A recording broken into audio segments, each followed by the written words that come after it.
YouTube, what's cracking? It's your boy Ao. I know I've been gone for a minute, but we're here. We're going to be talking about the newest hero in the game, the SP hero, Emerald Rose Amber. Now, everybody is calling her 100 billion different names. I'm going to call her Emerald, I'm going to call her Rose, and I'm going to probably call her Amber or any combination of the three.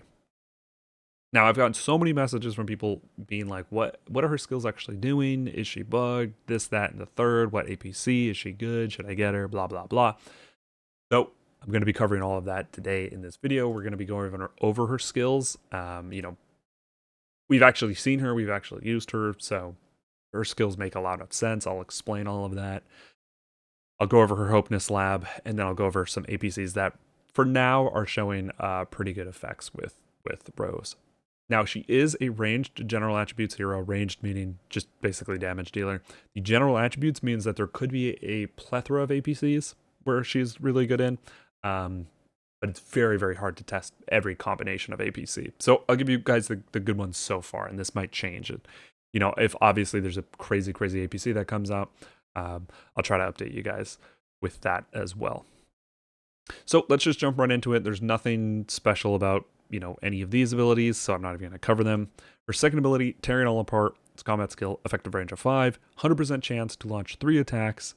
At each time one random enemy squad will be attacked, it'll deal 200% damage each attack, and then it'll poison the enemy. Whoever it attacks previously, it'll poison them. The poison will deal 120% damage, and it only lasts for 1 round. Now, the poison does have effects, or it does come into play in some of her other abilities. We'll cover that, but first let me just explain this. So every single round, basically, there's a 100% chance that she deals 3 attacks, always.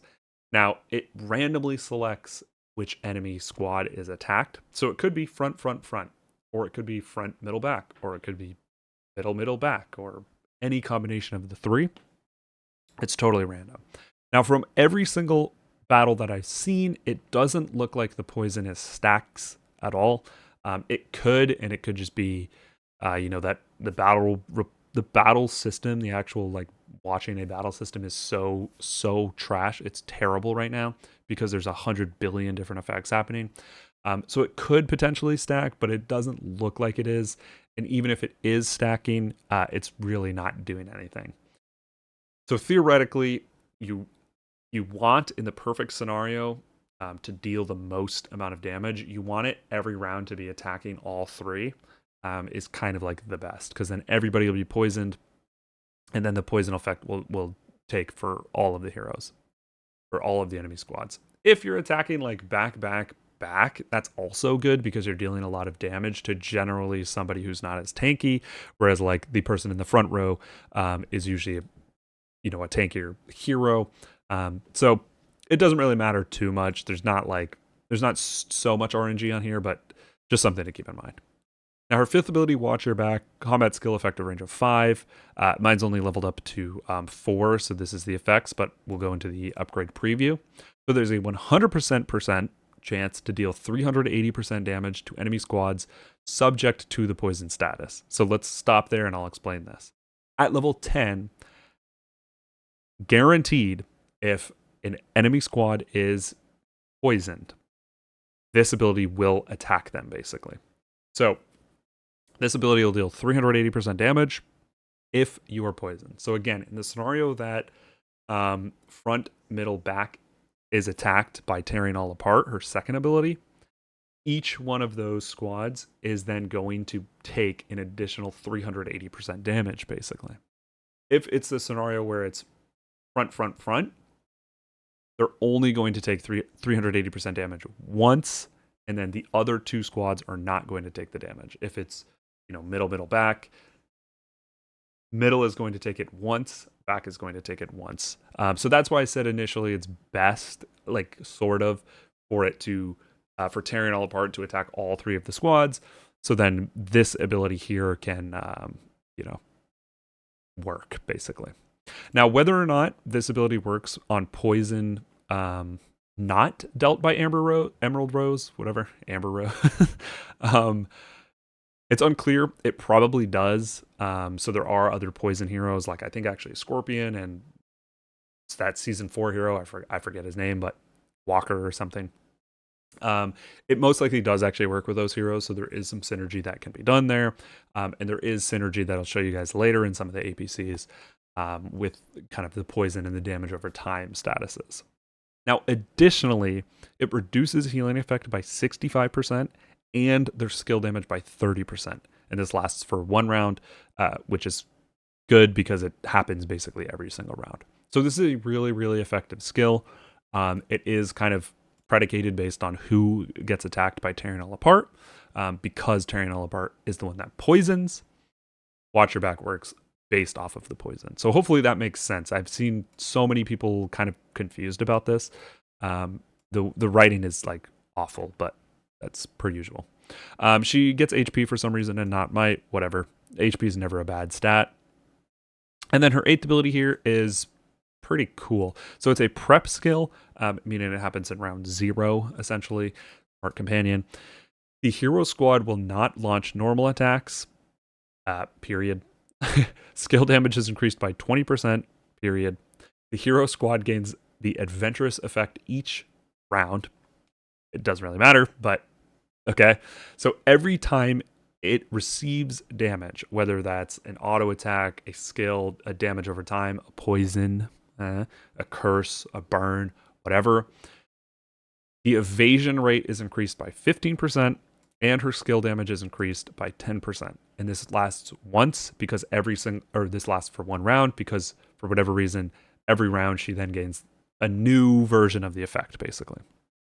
Now, this can stack up to 5 times, so this is very good if you're on defense, for example, and your combat speed isn't that high because you're a fighter hero, or whatever, because you have fighter troops.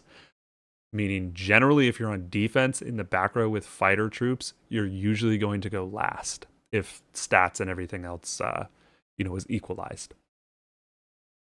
If you get attacked a significant amount of times, let's just say you get attacked 3 times, you take an auto attack, or not an auto attack, you take a skill attack or skill damage, and then you take like 2 damages over time, for example. You'll then have an extra increased evasion rate, which isn't really that great. You can dodge. Basically, all that means is you fully dodge any damage dealt. But honestly, the bigger thing here is the skill damage is increased by 10%. And that could stack obviously up to 50%. Now, also your skill damage is increased by 20%, and this works really, really well. It especially works well with the Hopeness lab because you can just keep stacking skill damage over and over and over, or something like might, and this does actually increase her damage significantly. So yeah, there's a lot of stuff in here. Basically, she just gets more skill damage.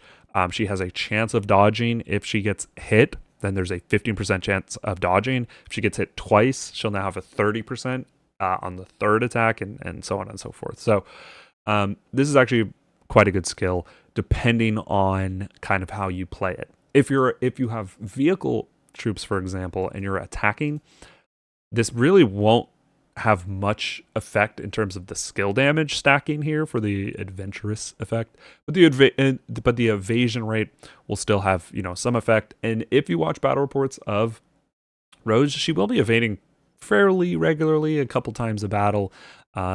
Normally it's on like a little crappy, like, I don't know, 500 damage poison or something like that, but it is just something to consider. The skill damage, however, really comes into effect if you have fighters and on defense and things like that. So that's pretty much it for her skills, guys. Hopefully it clears up a lot. She's a pretty basic hero, to be honest. She doesn't auto attack ever, so she'll never normal attack, which is kind of bad. Sort of. It reduces her damage by like 10,000, 15, 20,000. Not a huge deal. I don't really know why they did that though. There's no like real point. But again, her skill damage is increased. Her skills basically just do all the damage, and whatever. Basically, she just does a lot of damage. She has pretty good debuffs as well from her 5th ability here. Decrease healing a lot, decrease their skill damage a lot, and then she self-buffs herself. So she doesn't need that much, to be honest. It works if she has someone else poisoning with her, but because of her percentage here, it's totally fine. She stacks people with poison all the time. They get attacked by Watch Your Back all the time. it's pretty good. So let's jump into the Hopeness lab here. So as you can see, here's a setup, a current setup without flexes and without anything like that. But we'll just jump into it. So realistically, skill damage is probably the best thing that you can get on her currently. Because again, her 8th ability is just stacking skill damage. You just continue to stack it, and you end up dealing a lot of damage. Now, Might is also really, really good, but the fact that she doesn't auto-attack decreases Might very, very slightly. Usually Might is slightly better than skill damage because not only does it increase your skill damage, not only does Might increase the damage of your skills, it also increases the damage of your normal attacks. Whereas skill damage obviously only increases the damage of your skills. Since Rose doesn't have normal attacks, skill damage is a very, very good effect. And damage is also really, really good. So far it seems like skill damage and Might do slightly better, but it doesn't really matter. If you get any of those three, instantly just lock it in and take it. So golden Might, golden skill damage, or golden damage. Doesn't really matter. As far as her special goes, Distance Strike is solid. It's pretty good. She's always basically going to be in the back row. It's an increase of damage for sure. It doesn't really matter that much. You basically just use the normal carry abilities. And then Greed is fine. Greed doesn't work like as well as it should, but it's totally chill for now. Now there are some like crazy flexibilities here. As you can see, yeah, there are some a bunch of other things you can go, but just basically look at any other carry, or just use the ability from any other carry. Now, like I said, there are some flexibilities that can be used, but it doesn't really matter. Just honestly stack as much skill damage or Might or anything that you want. So that's her skills. That's her Hopeness lab. The Hopeness lab doesn't matter that much on her. I just want to be clear. I know people ask like a lot, what should I get on her? It's not going to make that much of a difference. But so far it seems that skill damage is technically the best. So if you're big whale and you just want the best of the best, go ahead and get skill damage. All right, so now let's talk about some APCs that Emerald Rose can go in. This right now is currently one of the more common APCs that we're seeing here. There we go. It's Super Killer Grace, iFan, and then Emerald Rose. And you go all full fighters, you get the full fighter effect. And you get that bonus of, like I said, talking about her skills, you kind of want slower combat speed. Fighters are the lowest combat speed, so it just happens to be that basically every single APC with Amber Rose is going to have fighters. That's just kind of how it is. This combination's nice, it's cool, but you don't really require, it doesn't like require Rose. It's not that much better. You could just have like Mech Pilot in there and it'll be really good, or any of the other combinations with Super Killer. Like you can have Thunderbolt in there. So it's not like a huge upgrade, but what it does do is it allows you to have Thunderbolt in another APC, such as like the Raven Theo Thunderbolt APC. So you can kind of just play around with it. I would say the general advice is you kind of want fighters on her, pretty much always, for the reasons explained earlier. Now again, there might be some APCs where that changes, but generally you're going to want fighters on her. Any APC that either has 2 fighters or that had Thunderbolt in it, you can basically just use Emerald Rose. That's kind of the like base, and then you can go ahead and find other combinations for her. So this is a very, very common one that we're seeing. This is also another common one here, and I like this combination. There's a couple of reasons. So if you don't know who these heroes are, I guess, because they have weird skins. It's Raven, Theo, and then Emerald Rose. So I do like this combination because Theo basically has that sort of synergy with poisons, and then Emerald Rose obviously poisons. So I do end up liking this fairly a lot, and then you can kind of just run the old super killers, the old super killer combinations. Doesn't really matter. However you want to do it. If you want to put Thunderbolt in here instead, and run Emerald Rose in one or the other, so far it doesn't seem to make that much of a difference. And that's kind of perfect timing because that's basically all her APCs. Like I said, generally you're going to want to have a fighter, number one, and number two, have fun. Now, do I think she's worth it, or what would I give her on the value rating? Right now, she's definitely useful. If you have her maxed out, it's very important. This hero is very, very important to have her second and fifth ability maxed out. If you do end up having it maxed out, you can definitely use her. Her eighth ability is the one that you want to max out last. The reason why you need to max her second and fifth is because of that skill chance. Without her fifth being maxed, you lose a ton of damage. And then you max her eighth kind of when you can. It's not like a hugely important thing. It's just kind of extra stats, which you can subjugate with the Hopeness Lab. So I rate her fairly high. She's definitely like a 4.5, a 4. She's basically better than Thunderbolt right now.